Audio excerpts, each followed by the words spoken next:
Good evening, and welcome back to the Placid Plastic Podcast. I'm somebody. Was I just Lucas before? Usually you switch between Lucas and Whiskey Wallace. Yeah, you can call me whatever you think you want to call me. And I'm here Well, with good my evening. co-host. Good evening, everyone. All right, Welcome back. It's been a long time since we've done it. It's been a few months. We've been itching to get back to this, so apologies for the wait. We're looking forward to doing more of these. and hopefully we're back for a little more regular of a schedule on that too. I think I said that So last time too.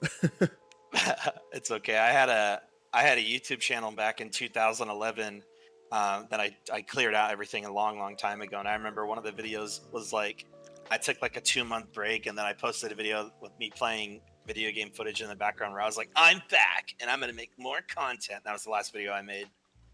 So clearly, I was not back. It just goes Was like not that back at all. sometimes. Well, speaking of games, one thing I wanted to talk to you about that's kind of been a recent controversy in the gaming world is the prevalence of games as a service and modern DLC. And I wanted to get your thoughts on when DLC became a problem for you, if it ever became a problem for you, and how you feel about the games as a service model, why it's controversial, and how can it be fixed? Because basically, what this started from was there are two prominent games that came out recently. One was the Suicide Squad game, and the other one was Skull and Bones. And now both of these games had been announced quite a while back. Skull and Bones was announced actually right after Assassin's Creed 4 came out back in 2013. And I think Suicide Squad was announced after Arkham Knight, so somewhere around 2016, 2017. And it's taken both games a long time to come out.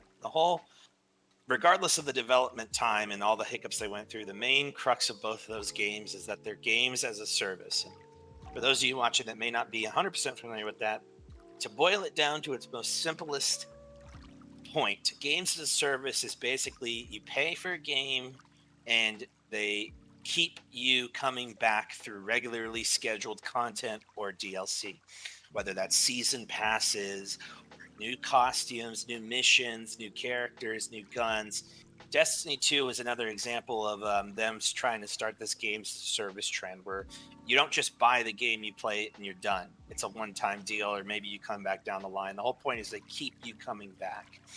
The most popular version of this right now, and I don't know if you could call it completely a games as a service, because really the only thing you buy from them is skins, is Fortnite.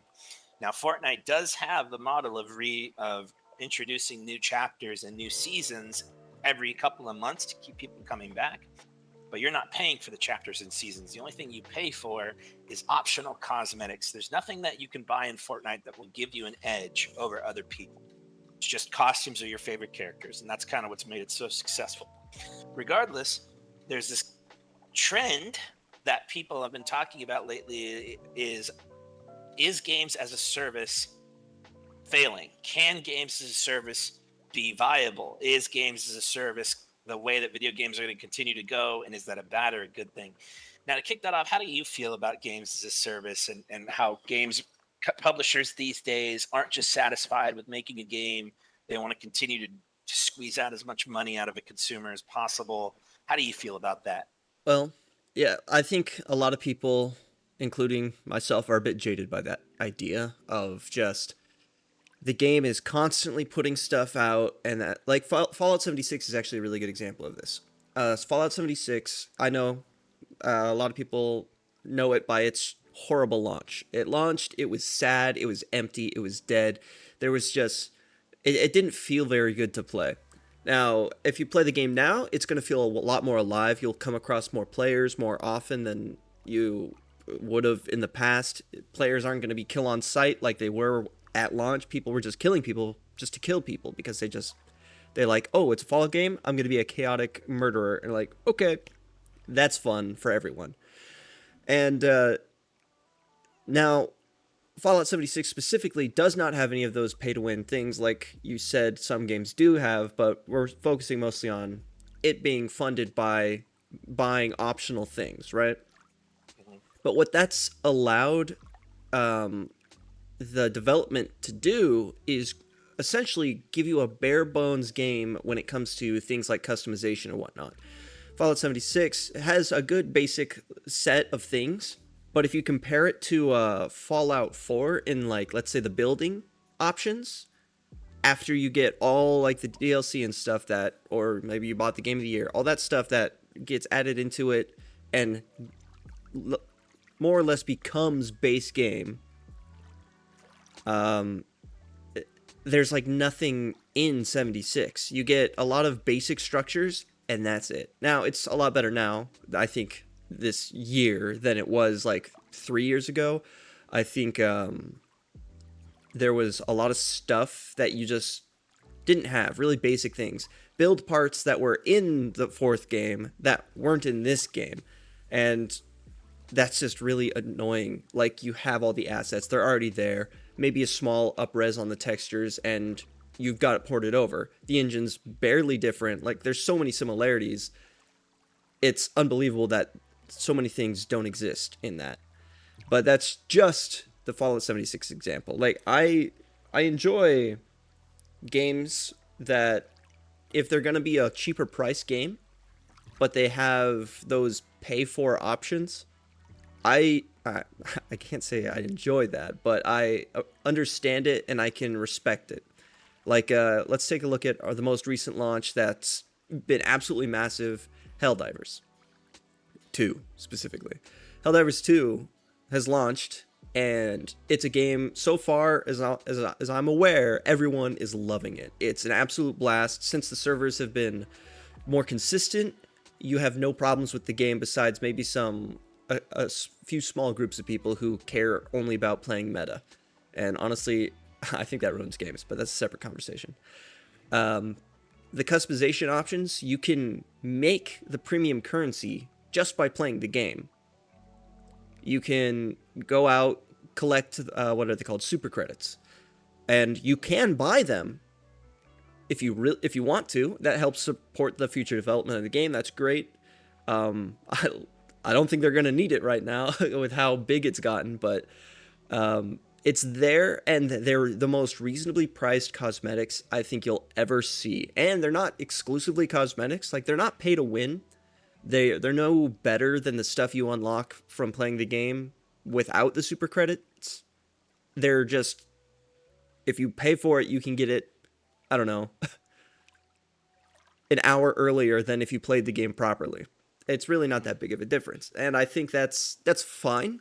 That's understandable, especially with how much work goes into games that they kind of need constant attention, especially when it comes to multiplayer games. Like, if you want people to stay playing the multiplayer, you feel like you need to keep doing something, keep adjusting it, patches, content. When people get bored of it, they're going to move on to the next thing, so you got to keep it relevant. And in the past, that was DLC. Like, Halo 2 had classic maps that you started with, and then maps that you had to pay for. And when you got tired of the maps that you get in the base game, you go out, you buy the DLC, you install it on your Xbox, and then you load up into Xbox Live and you jump into the game. But games were also a very different development cycle then. The content wasn't expected to change as much as it has, and since one person does it, they do it well. Now everyone's got to do it, or else no one's going to make any money, is kind of what happens as far as companies that are public, in the public trading companies. That's how it goes. They see a difference, shareholders see a difference, and they say, you move in that direction, or we're pulling out. I don't know if it's literally like that, but it that's what comes across. So Yeah. basically, I understand how it exists and how it's likely going to continue. I hope, with the way Helldivers has handled it, larger developers will see that, and they won't, but you hope they'll act in good faith and just kind of dialing back their unbelievable rates on these things. But you have whales in every game that just spend tons of money, and that's who they're playing for. Those are the people that these companies are trying to get the money out of. and it works. And so I doubt it's going to go away. I doubt that it's going to tone down, but I hope that people will continue to adjust it in a way that makes you feel okay about spending the money. Because sometimes you spend money and you're like, I really don't feel good about this purchase. And then sometimes you spend the money and you're like, you know what, that was totally worth it. And I think Helldivers is a good example of totally worth it. I think the biggest issue with games as a service, and really kind of the games industry as a whole right now, is developers aren't necessarily motivated to fully finish a game anymore. Because you Because can the just whole add idea, everything else later. you can just add everything else later. You could disguise key features as either premium content or just add it in later. Another example that got a lot of controversy recently that you and I talked about previously. So the latest Yakuza game that came out last month, the big issue was that New Game Plus, which was a feature that was in several games in the past automatically, they took out, and you had to buy $100 version in order to have a New Game Plus. And a lot of developers have done that recently. That's just the most recent and biggest example that got a lot of traction. Is that these developers will take features out and then add them to more expensive editions. And this is already on top of newer games coming out at $70 as opposed to the long-standing $60. But if you want New Game Plus on the recent Yakuza slash Like a Dragon game, um, you have to get the Ultimate Edition, which is over $100. And there's like other key features that apparently, like I looked it up a little while ago, but like essentially 10% of the key game is just locked behind a paywall. And a lot of companies and developers do that, and it may not be the developer's fault. It may be the publisher or the higher ups. One famous example, because this has been an ongoing issue for well over a decade at this point. I mean, back when we were younger in the 360 and PS3 era, where the current consoles, there were plenty of examples of games taking out key pieces of a story mode and selling it as DLC. The most famous one that pissed me off the most, a game called Asura's Wrath that I think we talked about in the past. If you play the game normally, let's say theoretically you buy the game on launch for $60, and you play through the entire game, you're loving it, you're having a great time, and you get to the end, and you beat the final boss, and you're like, oh, I did it, it's all done. And then right before the credits, a twist happens where it turns out that wasn't the actual final boss. There's somebody else who is truly in control of everything. And it's one of those twists that actually makes sense if you step back and think about it. You're like, oh, actually, that was a really, really well thought out and good twist. And they're like, oh, here's this twist. And you're actually still not out of the water yet. And you're still in huge trouble. And you got to deal with this guy. But, you need to pay DLC money for that. That's $15 for 2 chapters. Each chapter is an additional $15. So you're paying an additional $30 at the time to get the true ending.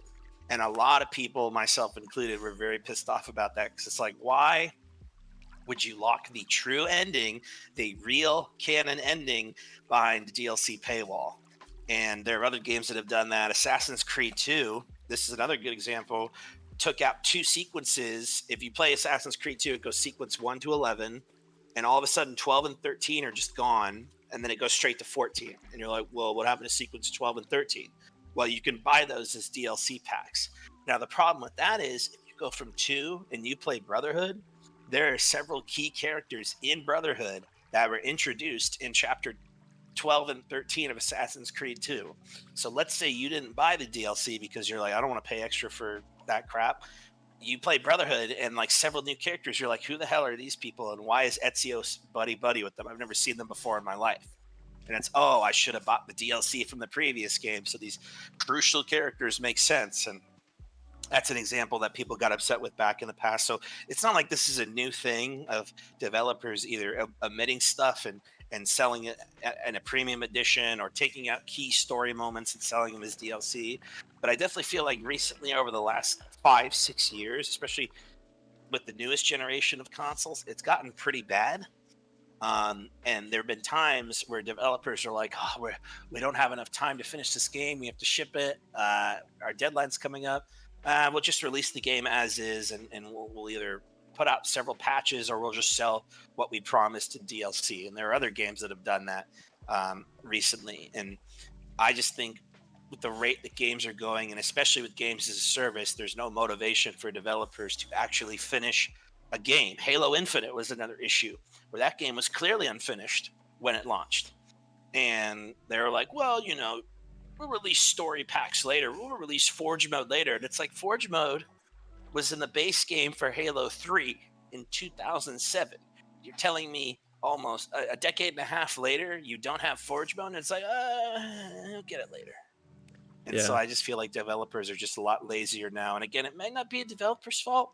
A lot of times it's the executives, it's the publisher that's twisting their arms and it's like, you got to hurry it up, or it's the studio, the higher ups that are specifically saying, take that out and sell it as DLC. So for the case of Yakuza, the newest one, we don't know if it was Sega saying, you know what, let's take New Game Plus out, put it in the Ultimate Premium Edition to convince more people to buy the more expensive version so they get New Game Plus. But regardless, there are plenty of examples of developers getting a little bit lazy with how they make these games. And it's very concerning because it's not good. It's not good when these AAA games come out and they're unfinished and they die out within a month. I mean, Suicide Squad, I think, has like 500 people playing, and it's not even been out for like a month, pretty much. And Yeah. Skull and Bones is already dead on arrival, and it's like you spend over a decade and millions and millions and millions of dollars on these games, um, and they're not complete. One last example I'll give, and you remember this one, Metal Gear Solid 5. That came out incomplete. There's a whole chapter, a whole fourth of the game is just gone. And that's because Konami was like, we've given you enough time and money, just release the game. And so figuring out like a whole fourth of the game is gone and there's like all these unfinished cutscenes and levels and models in the files, and it's just like it's been a long-standing issue for a long time, but I definitely feel like recently it's come to a head, and it's very concerning to look at that and kind of look at the, oh my goodness, What's happening? I don't know, I think did you see like a big black hole in the sky up here? I see a bunch of fireworks that were going off. Did you hear the audio get messed up for you, or is that just me? No, yeah, I heard that too. That's what made me start freaking out. What's going on? I don't know if the game was supposed to do that because it looked like a black hole like emerged, and I thought like we were going to enter a singularity event for a second, but now, well, there's a UFO, so I don't know what's going on. Whoa. All right, let's see who's getting replaced. Oh, who we lose? I think we lost the flower duck and got replaced with an alien duck. That's hilarious. A little intermission there. But yeah, so do you have any other remarks about the state of gaming and any concerns? Oh, well, I mean, like you said, the concerns have been around for a while, right? And it just looks like a large downhill, especially let's take a look at here's a perfect example of excessive DLC and a bare bones game. The Sims 4. Now, The Sims has been notorious for it since 3. I don't know about 2 and before. Like, they had a few, I know, additions then, but like 3 was a big introduction into here's all these extra packs. But the problem with when it comes, in my opinion, when it comes to sequels, what you do is you take what the first game did, you put it together, and then you iterate upon it. You don't just do it again and then do it more again with more stuff to add later in purchases. The Sims 4, now it's free to play now, but it wasn't always, because I bought it, which is kind of pisses me off that I pay for it. That's kind of unfortunate. It goes free to play, and then I get nothing for it. It's like, great, I got early access to this game that was finished, and they just decided it's good. Too bad. Irritating. EA is good at taking money. Yes, they are. The big problem with that, though, is like the cats and dog packs, I don't know about the college days, but things like that. All those packs were put together. They already existed. The mechanics were there, and then The Sims 4 comes out. None of those packs are present. You get the most limited furniture options of any home building game in the world, I swear. And then they have thousands of dollars worth of things to purchase if you purchase them all at full price. Like, unbelievable. Unbelievable that not only are there scenario packs, I will confidently say that I have never played a scenario pack in The Sims 4, and I don't see the, like, I get why they can be fun, but to charge as much as they do for every scenario pack that they released, absolute trash. The prices on everything regarding The Sims is overpriced garbage. Even if it's good, it's overpriced. Every single piece of it, because there's so much of it and so little of it is substantial. The So, it's biggest almost like they're lying to you. it's that they're just overpricing it. You ever look? You go to a store, you buy something that's $15, and it feels like it was $5, right? Yeah, yeah. That's the entire story of The Sims 4's expansions. Everything that's worth $15 needs to be worth $5. Everything worth $5 needs to be at highest $2.50. Gotcha. So they're definitely overcharging for the product that they're delivering, and it's not like we don't like DLC. Like, I do think DLC has a place. Like, I think if I play a game and then a couple months later, they're like, "Hey, we made a new mission, or we made a new story mission thing," and it doesn't take away from the main story and enhances it. Like, a good example would be the Mass Effect trilogy, especially in the second and third game. Despite my reservations about the third game, there was some pretty cool DLC missions that you could buy. Now, that's actually interesting to bring up Mass Effect 3, because that's one of the more infamous examples we talked about. You're talking about EA. If you remember, EA forced BioWare to take out the Prothean character and put him in as day one DLC. And if you remember, his files were still on the disc on launch. So technically, he should have been a normal playable character if you bought the full game. But EA demanded BioWare rip the character out and put him in his day one DLC because, oh, you mean you got to pay for the Prothean? You've never seen a live Prothean before. That's the whole point. And so that's another example over a decade ago of EA being scumbags and forcing a developer to bow to their whims to squeeze more money out of a paying customer. Because again, that hype of, oh, well, it's a Prothean. You want to have a Prothean teammate, right? Well, pay us an extra, $10 day one on launch in order to access this crucial character. By the way, like he was supposed to be in the main story. He was always supposed to be an automatic character, but EA was like, we need more money, and so EA strikes again. They struck back. They struck in 2012, and they're still trying to wring you for all you're worth in 2024. Yeah. So the more things change, the more they stay the same. But I think for me, when it becomes a problem is that example of where a developer takes out crucial parts of a game, like critical parts, whether it's the true ending or a crucial character that changes the story, and rips it away from the game, the base game, and puts it behind a paywall because they're banking on people being desperate to get the full experience. So they're like, I paid $60 or $70, but I really want this because it's supposed to be a part of the game, so I'm going to spend a little bit more. And I don't like that. I like the idea of DLC coming out later down the line. That's like maybe post single player stories, or stories that they add on to the single player experience that you don't necessarily need to pay for in order to have an enjoyable game, but it's there anyway. I think that's perfect, and I have no problem with Fortnite's model, honestly, because again, you're not paying to get an advantage over other people. You're paying to get your favorite character skin. If they announce Doom Guy or Goku or Solid Snake or Peter Griffin, and they're like, yeah, pay $7 to play this character. You're not going to get any advantages, but it'd be cool to play as them.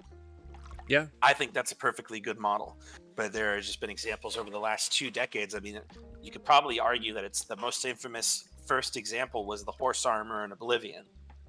People are like, whoa, what do you mean we got to pay money for horse armor? Like, that was automatically in the older Elder Scrolls games. And they're like, oh, but need the horse armor to play the game, but if you want it, and so that was probably the most notorious earliest example of people kind of pushing back towards DLC, and to see it snowball from horse armor to, oh, we're actually not going to finish the game and make you pay for a complete experience almost 20 years later is pretty crazy to see that snowball effect. Yeah. And yeah, like you said, it's not that we are against paying for additional content. It's just when the content is structured to be pulled out of the base to make it seem like it's some kind of additional content, or like you said with Asura's Wrath, you don't get the full game for the full game's price. You get other things added on after the fact. Now, if your game is strictly based around chapter-based storytelling, like there's this VR series called Vader Immortal. It's chapter-based. I would also say it's overpriced, but it's about 45 minutes to an hour per chapter if it follows the same as the first chapter, which I got. And it's like, I think it's $15 to $20 for that. Mm-hmm. So, or maybe it's 10 actually. I don't remember. You know what? It was not an hour for $10 is not a good ratio when you consider the other things that come out. Like most story games that come out, they'll give you like 30 hours minimum. If I went and played Starfield and all I did was the story, I'd get 20 to 30 hours of gameplay, right? And yeah.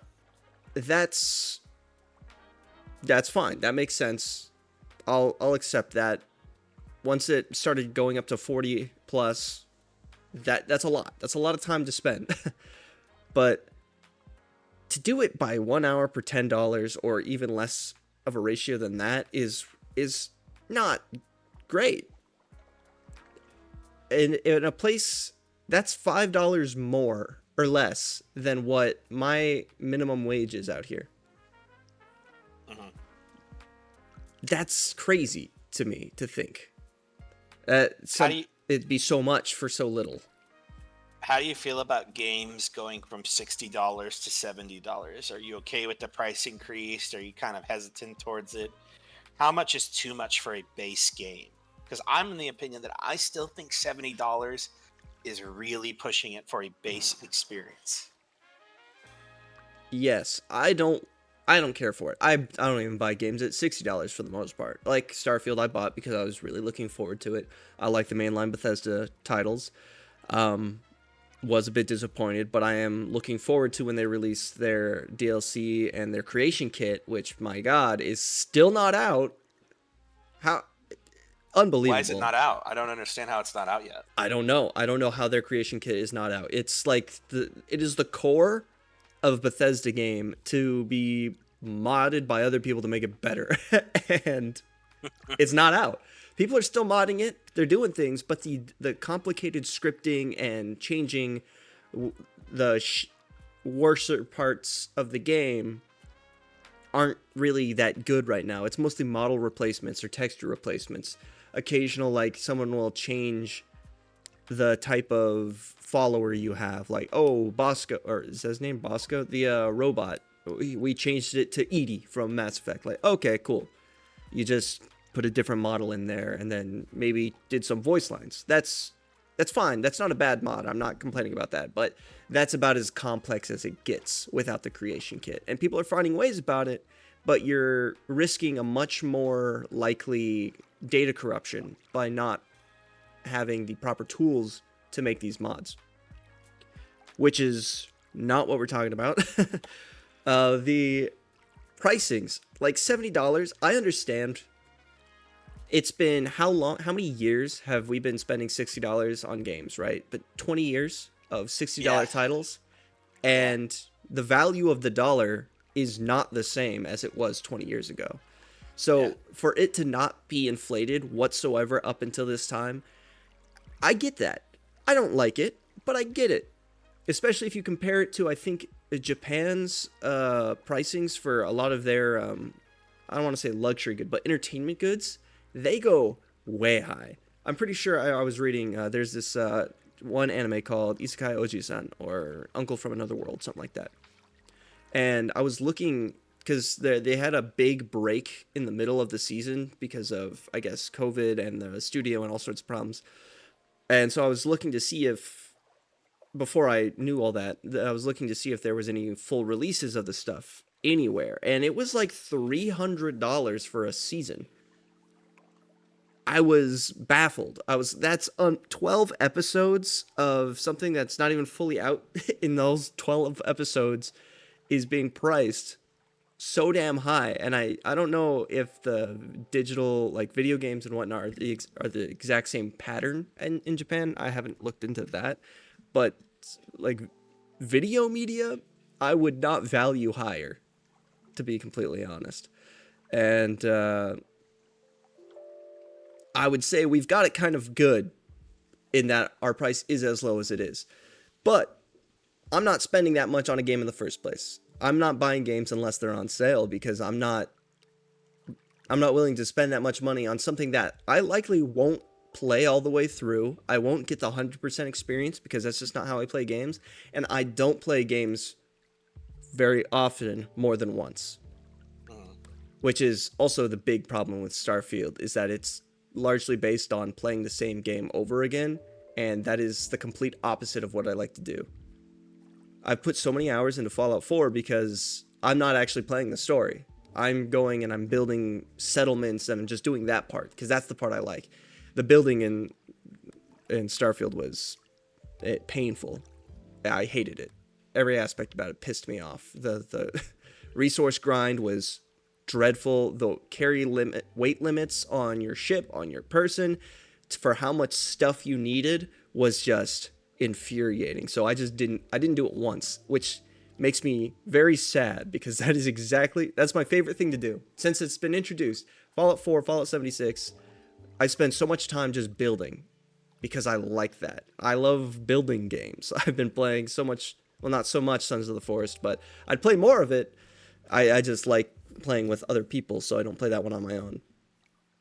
But I like building in that. I like building in these games that let me build. Valheim is a great building game. Yeah, and to make that so bad it makes me sad. And those are the mods that I want. New build pieces and all that kind of stuff. But it's not out yet.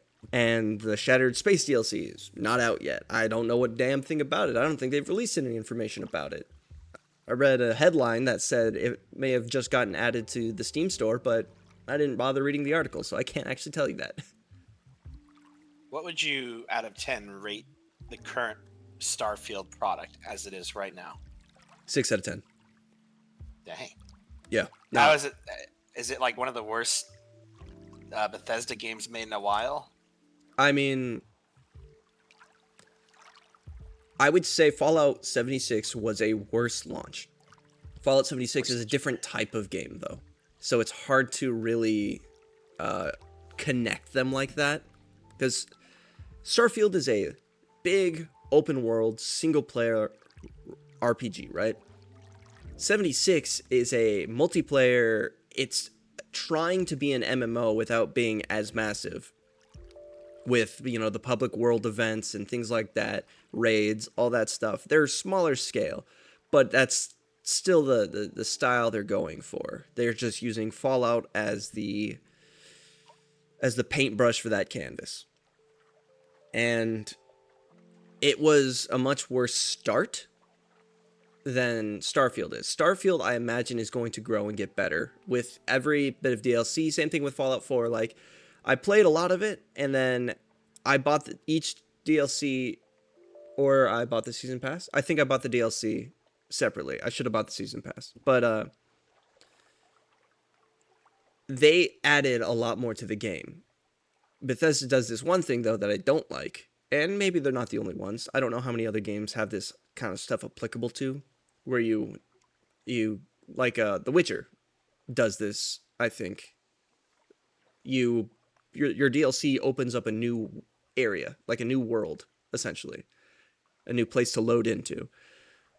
But what Fallout doesn't do, and I don't know if The Witcher does this at all either, is all the things from that area exist exclusively in that area. So if you add new weapons, new items, things like that, you're not going to find them in the base game, even if you have the stuff. Like if you have Nuka World or Far Harbor installed and you own them, you're not going to find those things in the world. So you have to get a mod to do it. And look what you can't do right now. Can't mod. Can't fucking mod. Anyway, yeah, I think Starfield is a bit weaker as far as launches. I think Bethesda might be getting a little high on its own supply, thinking that no matter what it puts out, it's going to be gold. Which is very weird considering how poorly 76 launched. But Fallout 4 also kind of launched to mixed reviews. A lot of people liked it, a lot of people hated it. I thought it was great. I thought it was fun. I thought every aspect that they added into the game was great. I thought the story could have been tighter, but like I think a lot of stories can be tighter. So I don't know if that's a perfect way to just to what do you call it? Criticize it. Do you remember when 76 came out and it had that $200 edition with the nylon, with the canvas bag that everyone was hyping up, and then it came out and it was like nylon trash? Yeah, You remember that? I do remember that. That's pretty bullshit. You're gonna make a collector's edition so cool, and you're gonna ship out such crap. If anyone watching doesn't remember or wasn't aware of this, what happened was Bethesda promised this $200 survival edition for 76. Now, if you're spending $200, you should be getting some pretty cool stuff. And one of the things that they were promising was this high quality military grade canvas bag that you could actually use for like legitimate, like real world stuff like camping or survival or whatever. And Just a useful duffel bag. A useful duffel bag. Now you can get a pretty good high quality duffel bag for way less than $200. So if you're paying $200, you should get a very, very good bag. And so the editions come out and it's like nylon trash bag quality garbage. It looks like the lowest amount of effort was put into these bags, and like they were tearing easily and they were not durable at all. And people were like, Bethesda, what the hell? What is this? And you could possibly put up a picture of the bag or maybe the Bethesda response on the screen here. But I remember them basically pulling the South Park, "We're sorry" type response, where obviously they thought people were just going to be okay with this, but they clearly weren't at all. And so Bethesda had to scramble and like, first of all, they're like, "Oh, well, we'll give you 500 atoms, as a little sorry thing." And then they're like, "Well, if you want, here's $5 of in-game currency." yeah, Oh. yeah, sorry, we took your money. Here's $5 of in-game currency." And then they're like, "Well, if you go through our process and you have your receipt and whatnot, we might send you canvas bags." And I don't know if they ever did end up sending out actual canvas bags, but I just remember that was like a huge controversy because not only was the game not really well received at all when it came out, like when it first launched, people were like very upset with the quality of the game. Not even the ultimate survival edition was quality either, so it was just really just bad all across the board. And I remember I actually knew somebody in college time who bought the $200 version, and he was so irate when the bag came, and we were like, "Yeah, dude, that sucks. That's pretty bad." And I don't, when we were talking about 76, I just remembered that. It was just really freaking funny. Yeah. Yeah, I bought did you just, I was about to say, yeah, what version did you buy? I just bought the base game version, but I bought separately a Pip-Boy that I think is the Fallout 76 version, Mark, whatever it's called. But that was nice. That's decent quality. I built it kind of backwards though, and some parts of it, they're like, those plastic pieces, they're kind of like arrow shaped, and so you you stick them in, but you can't pull them back out. Yeah. I put that part in backwards, so now I can't fix it. Oh no. Yeah, so it's the arm strap that you're supposed to wear around your wrist when you wear the whole thing. I have the wrong side forward, and so it just makes it just doesn't fit as well. But I mean, it's not a cosplay piece unless you feel like changing out the cushion for leather. Then it might be worth it, but It's just What a desk is piece. what is the coolest collector's edition of a game that you've seen or heard of, or maybe that you've bought? I've never bought a collector's edition of anything ever. I've never had enough money up until maybe 5 years ago, and I've probably have bought 3 full price games within the past 10 years. Um, Honestly, I would probably say Metal Gear Solid 5. The prosthetic hand thing I thought was really cool. I never Does got Oh it, but yeah, one of our friends has that. That's right. yeah, and it's just neat. That's a cool thing. Or maybe is it was it Halo? You got like a full Master Chief helmet. It was like full sized. Yeah, that was Halo 3, I think. Was it actually Yeah. wearable? I think there were two versions. There was one that you could put on your desk, and then I'm pretty sure there was one that was fully wearable. If you want to put a picture of the fully wearable helmet on the screen there, if it does exist, but I'm pretty sure there was a fully wearable version. I was gonna say the plasma lamp that you get for Metal Gear Rising Oh, that's a cool would one. be would be my choice. Yeah, if you got the special edition of Metal Gear Rising, it would come with a plasma lamp that has Raiden's sword in the center, and if you turn it on, lightning would shoot out and it'd be like a little plasma ball. That's one I have that's probably the coolest. You know, it's kind of funny. Growing up, I never, obviously I didn't have the money for these either, but I was really always hyped about these cool little statues that you could get. Like, oh, if I get Assassin's Creed 3, I get a Connor statue. And now that I'm an adult, I'm like, man, these statues are really poorly made, like cheap quality. Like, man, they were charging over $150 for these like garbage statues that just collect dust once you get them. Yeah. And it is funny to get that. Now, in saying that, I'm looking over because in my kitchen I have in the corner the Doom 2016 special edition, the Revenant statue sitting in the corner. So I'm a little bit of a hypocrite as I'm staring at it, but that that might actually be pretty decent quality compared to the usual statue because it comes with, if you put in batteries in the base, it comes with a little light slash fan that turns on and like lights up the entire statue. So it's not just a little boring thing. You can actually turn it on and have a little bit of ambiance. But yeah, it's kind of funny. And then of course, we also had like, oh, you get a steel book, and it's like, oh, okay, great. It's just gonna sit on my shelf and collect dust with the normal cases, or an art book that you can just look up online. Yeah. So it is kind of funny, but yeah, that canvas bag story is probably one of the more infamous botched special editions. There've been a couple others over the years. I don't know if you've ever heard about this, but when Resident Evil 7 came out, the special edition came with like a small model of the Baker Mansion where the game takes place, and Huh. apparently, like for some people, it like caught on fire. What? Yeah, and another thing that came with it was a USB drive, but it was a finger. Imagine taking a finger out of your backpack and plugging it into your computer in the library. And I think it's supposed to be a mannequin's finger because there's a puzzle in the game where you got to take a mannequin's finger off and use it as a key. But just Okay. imagine whipping out a finger and be like, "This is my USB." You look like a psychopath. Yeah. Yeah. But yeah, collectors collectors editions, I think they often are big and boring.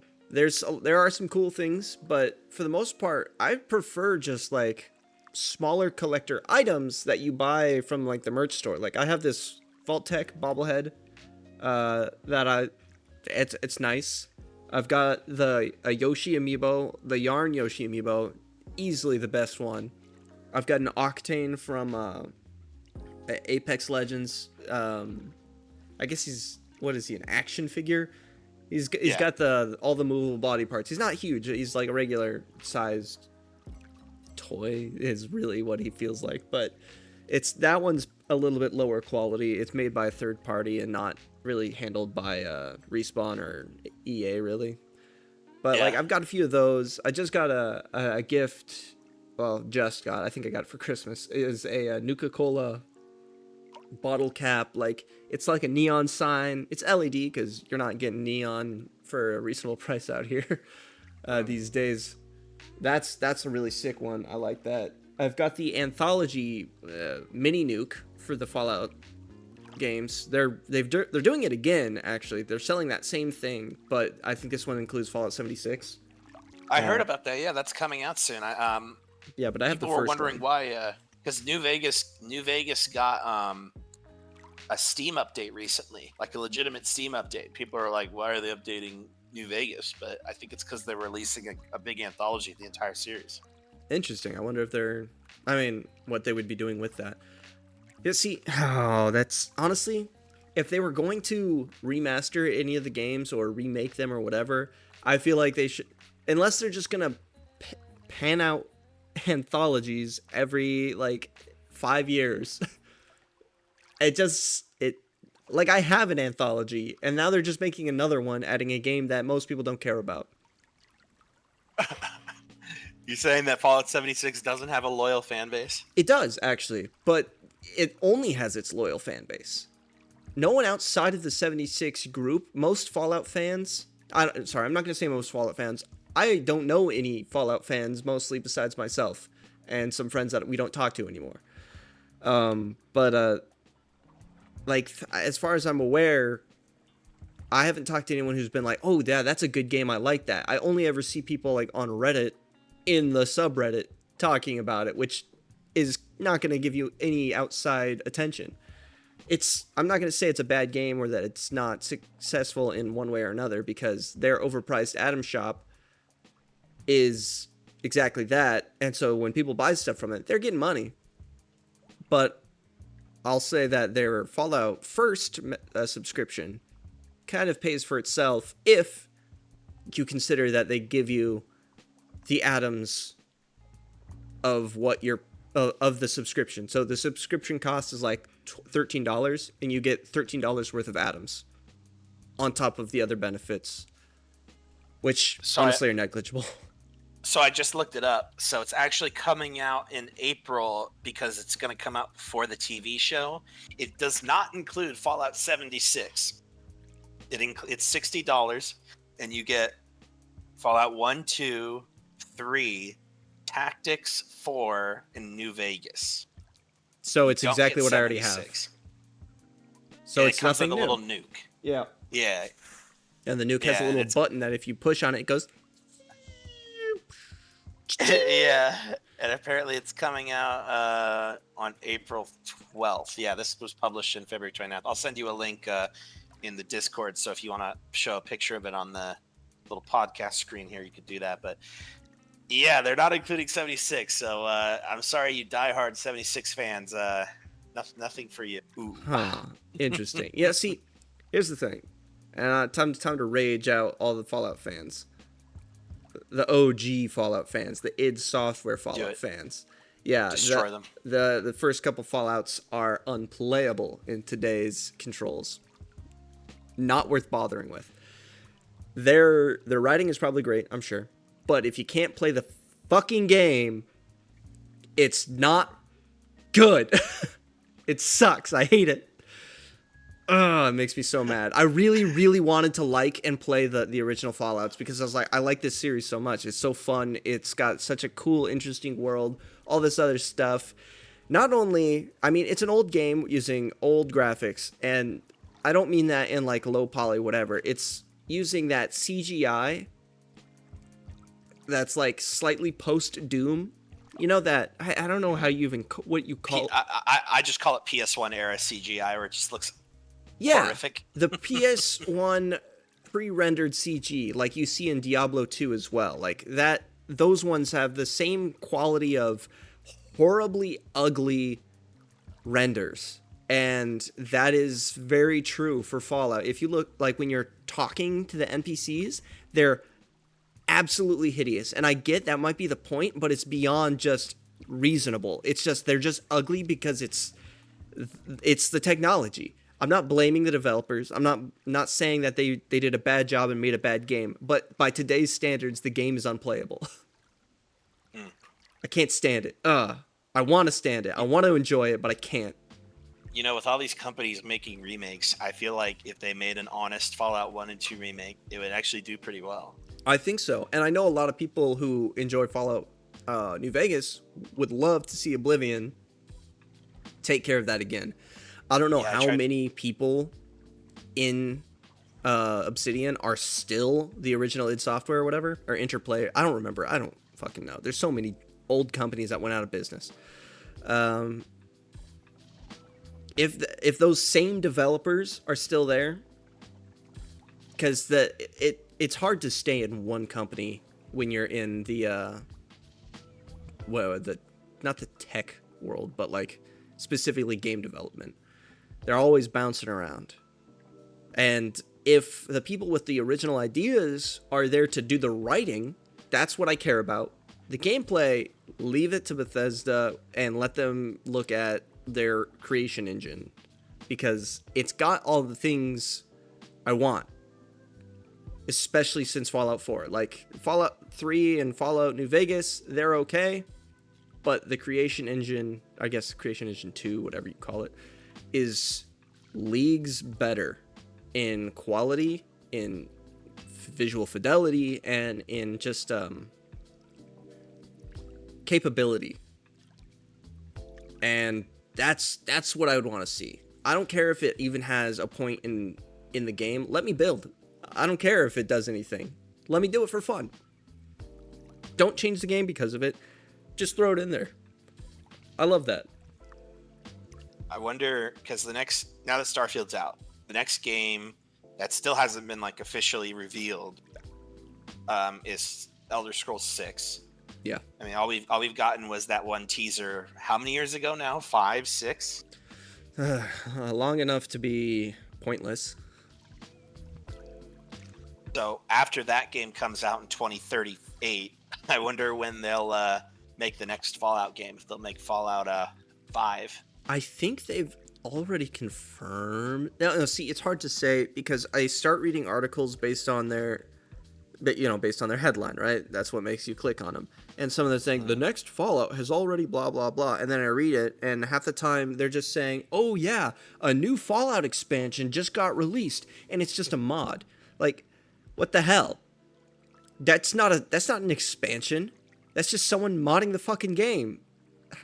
I hate that shit. It's so annoying. I hate modern journalism. It's bad. It's Modern journalism, modern gaming journalism in particular, is just absolutely garbage. Oh It's my- all just clickbait. Game Rant, Screen Rant. You guys are Kotaku. scum. All they do is take Reddit posts and just make articles about them. It's the most pointless bullshit I've ever seen. This user reported, like, what? They didn't report. You just went onto a forum and then stole everything on it. Ugh. Makes me angry. Makes me And now angrier than the fucking gaming climate right now. And the thing is, too, now that AI is becoming a thing, people are getting called out for just using AI to write articles, and they don't even like spell check it or anything. So sometimes the sentences won't make sense, or there'll be clear spelling errors, and it's like you just used AI, you didn't even bother double checking. You know, it's really fun. So, I don't know if you've heard, but I believe Google has signed into a contract with Reddit to allow them to use Reddit as a source for training their AI. And the shitpost subreddit in its true form, do you remember in when Reddit was doing their, oh god, what was it called? They were the CEO or something was making it so, their API. They were starting to capitalize on their API by restricting its use and making people pay for it, which is annoying, but it's their product, so that's how it works. And the shitpost subreddit just made sure that every single title had Hail Spez on it, because Spez was the username of the CEO. And so they were just, making those kind of comments. And now, with the new learning of Google training their AI on Reddit, they're now putting nothing but Sheldon references and Bazinga everywhere. So, like, 95% of the shitposts you see are going to have Sheldon, like, with his laptop in his arm, and he's, like, poking down at it. That's going to be in, like, every post, or just the words Bazinga, or it's going to be the comments Bazinga. It's ridiculous. but it's kind of fun at the same time. Like, these AI have to be trained on people, and the internet is the reason you can't train AI on people because it's just too much bullshit. It really is. Well, speaking of bullshit, that's probably a good point to stop the episode for now. Um, I don't know if you want to do what we usually do, where we count what new ducks we've gotten, because to be honest, I have no remembrance of what's new and what's not. I did see that there's a 2D duck that's new, Yeah, a I saw. flat Yeah, 2D duck. this pixel duck, this octo duck traveler. Oh, look at you. I hate you for that. Oh man, did you want to try and get the new ducks, or should we just let duck gons be duck gons? Well, let me do a quick. We won't do the whole like thing, but I'm gonna just tab through them real quick, show them all off. That one's impossible to see, and see if there's Now, while he's doing that, there are, what'd you say, 106 ducks available? I think it's 105 with the pack that we have. I was looking at some of the packs that I have owned, but they're not part of this pool, so they're not going to show up. So I'm currently set at 100, but I think you have a little bit more than I do. I'm at 100 as well. Okay, so we're missing 5 or 6. Yeah. But yeah, so appreciate everyone joining in for another episode, and hopefully we can kind of get back into the swing of things, keep recording some more episodes for you guys. And Lucas over here has been his newest series, Canito Pet, has been a real slam dunk. So if you're looking for some other cool stuff to watch, you should check out his Canito Pet series, because it's quite a wild game, having played it myself. It's definitely a very unique experience that I haven't seen before in terms of what it does. So any last words, Lucas? I am actually really happy with the Canito Pet series, so I do recommend it. I've done some of the most actual like edits in it than I have on some of my other videos. I put a lot more time into getting things done right, and honestly, this series might be the reason I spend $300 on the DaVinci software and properly own it, so I can use everything I want with it. Yeah, it's a wild game for sure. Yeah, it's a blast. And the last episode I'm still editing it, but I'm hoping to get it out by Wednesday. Heck yeah. Which will probably be before this goes out. Well, thanks again for joining, everyone, and we will see you next time. Indeed. Goodbye. Thanks for coming by and watching.